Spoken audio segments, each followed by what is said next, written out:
Need help with your bracket? Well, have no fear, Evan is here. I'm Evan from DMV Sports Zone giving you a quick preview of March Madness and how to navigate it. Sports Zone.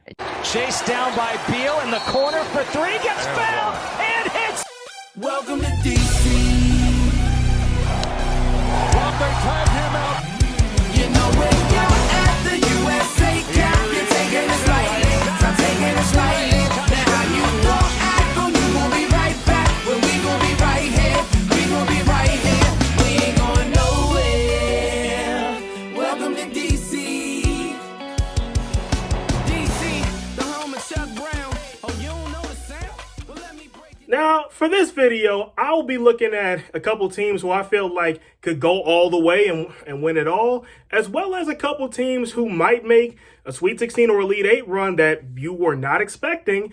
And I'm going to give you a quick little warning about the double digits that might just burst your bracket. Oh, and that's not all. I'm going for the men's side and the women's side. You're not going to get that content anywhere else. So with that being said, let's get into it.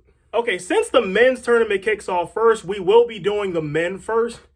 And first, for the men's championship contenders, let's start with the '1 overall seed, the Gonzaga Bulldogs. Now, Gonzaga is the #1 overall seed for a good reason. They've got great play with Chet Holmgren. They've got good veteran leadership with Drew Timme. They're a well-coached bunch with Mark Few. Now, usually the knock on Gonzaga is that their schedule actually gets easier when they get into conference play because they play in the West Coast Conference.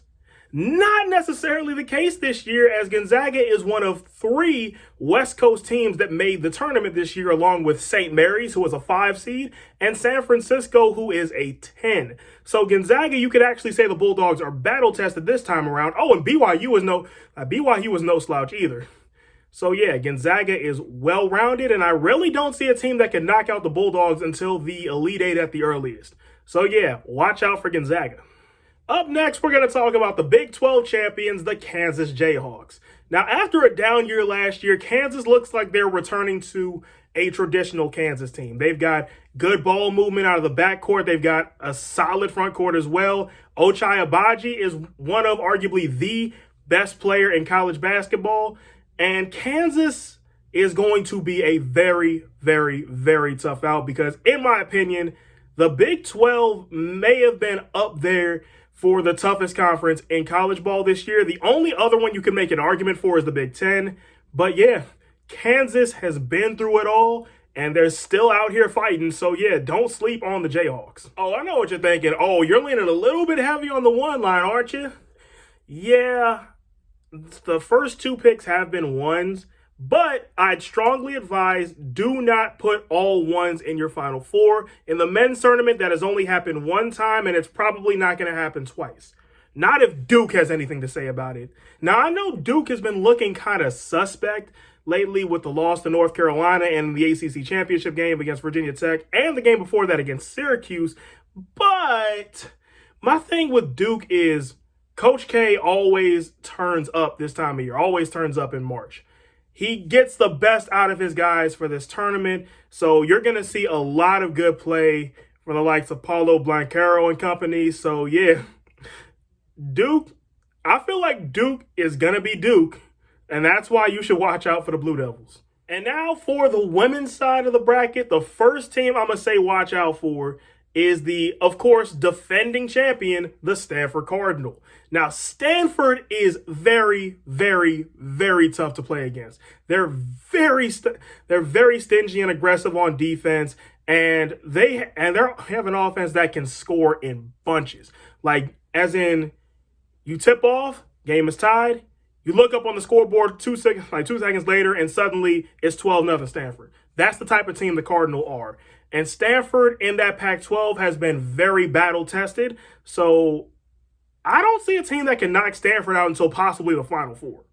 And that's saying something considering I count 6, maybe 7 teams on the women's side that really either are 1 seeds or could have been 1 seeds. So yeah, watch out for the Cardinal.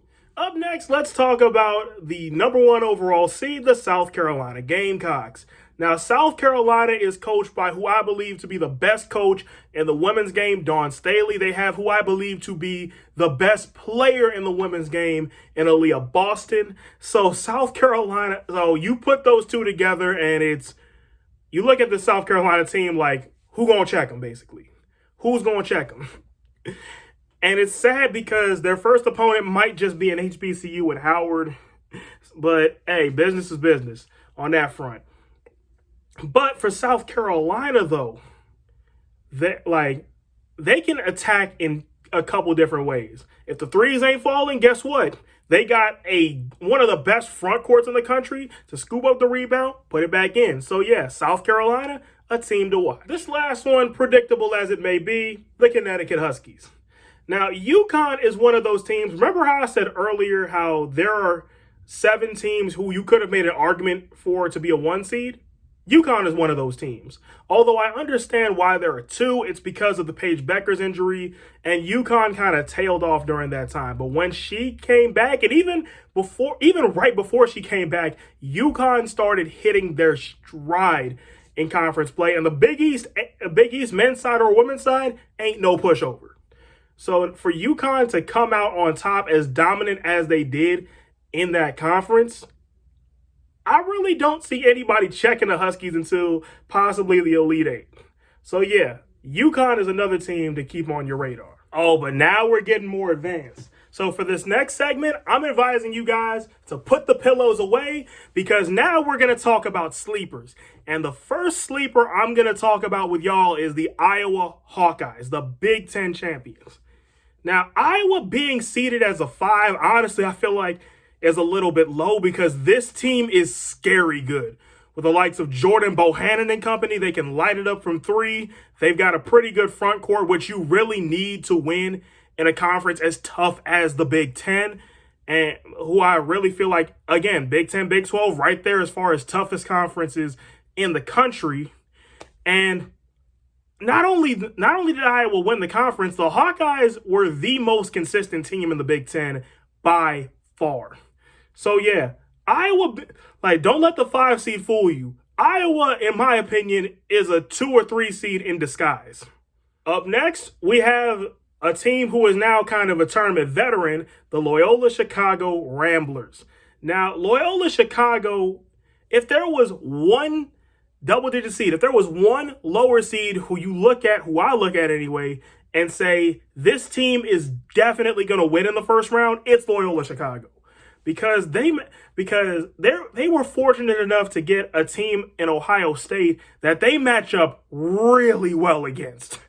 Like, for the Buckeyes, E.J. Liddell is going to have to carry, and even then, that might not be enough. Loyola Chicago is... They're monsters. They are some straight-up freaks. They're some straight-up monsters. And not only can Loyola Chicago beat Ohio State, they might be able to win another couple games after that. So, yeah, watch out for the Ramblers. And for our last sleeper, we talked about this team all throughout the season here on this channel. It only feels right to give them their due. The ACC champions, the Virginia Tech Hokies. Now, I know what you guys are thinking. On paper, this looks like another run-of-the-mill 11 seed. Maybe they win one game. That's about it. But let me tell you guys something. There is nothing, absolutely nothing more dangerous in the world of sports than an underdog who thinks they have a chance to win. And that's exactly what Virginia Tech is. Keep in mind, y'all, the last game this team played, not only did they beat Duke, they actually outplayed them. So after you have a performance like that against a team like Duke, you're feeling like you can beat anybody. And that's especially what they're feeling down in Blacksburg. And they got a pretty good draw at the gate, too. And in a Texas team that at their best is pretty good. The issue is Texas is very inconsistent. So Virginia Tech, if they get out to a strong start, what's to stop them from thinking that there's anybody in this field that they can't beat? So yeah, keep an eye out for the boys from Blacksburg. So now we're going to get to our sleepers on the women's side, and we start with the Maryland Terrapins. So what's scary about Maryland is they're a 4 seed. They've won over 20 games, and this is a down year for them because they've had to battle through a lot of injuries. But still, Brenda Freeze, one of the best coaches in the game. So the way I put it, Brenda Freeze is going to do Brenda Freeze things. And Maryland, I don't think there's an opponent until they get to the Sweet 16 where they have to play Stanford, where you look at them and you go, not only do I feel like this team has a chance, they're probably going to find a way to win this game. So yeah, the Lady Terps are always one to watch out for. For my next sleeper, I'm going to go with the BYU Cougars. Now, for BYU, BYU is a 6 seed. They might as well be a 4 because I'm looking at their first round matchup against Villanova and their next 2 likely opponents, which would be Michigan and Baylor. And I'm thinking there's actually a way BYU could beat every single one of these teams. The Cougars are hailing from the West Coast Conference, which, again, is tough. It's tough, especially for a mid-major conference. And BYU is just kind of that team where you can't let up not even a little bit. Because if you do, not only is BYU going to win, they might beat you by double digits. So, yeah, watch out for the Cougars. And my last sleeper on the women's side is the tried and true Notre Dame Fighting Irish. Now, when we talk about Notre Dame women's college on the women's side, we pretty much know what to expect. A team that, as the name suggests, they'll fight you tooth and nail, and they'll usually prevail because Notre Dame has that tough spirit. They have good shooting. They're well coached. And honestly, there ain't too many flaws in the Notre Dame game. I mean, sure, Oklahoma would be a tough matchup for them, but that isn't one that Notre Dame can't win, or at least one that I don't think they can win. So, yeah, watch out for the Fighting Irish. And now this next round is going to be kind of a lightning round because this video is kind of getting long. So here are my bubble bursters. First, on the men's side, the 3 I got are Vermont, South Dakota State, and Norfolk State. Now, for Vermont is a dangerous bunch. They can shoot lights out. South Dakota State got 30 wins, and it's hard to underestimate a team that got 30. And Norfolk State really shouldn't be a 16 seed. Like, they're one of the better all-around teams on the mid-major level. So that's my bubble busters for the men's side. And my 3 bubble busters on the women's side, I'm going to go Stephen F. Austin, Buffalo, and Jackson State. Stephen F. Austin because they're a good all-around team. Buffalo because they're pesky and they're frustrating to play against. And Jackson State because, bro, Jackson State is really that good. Like, they are scary. They're a scary team to play against. That's the best I could describe them in the time that I got left. So, yeah. So, that's it for this video. We've got plenty of great content coming this week from the likes of Noah, Nadi, and our Hokie Abdullah, who is feeling tremendous after Virginia Tech's ACC championship. So keep it locked to DMV Sports Zone for that content. And until then, I'm Evan, signing off.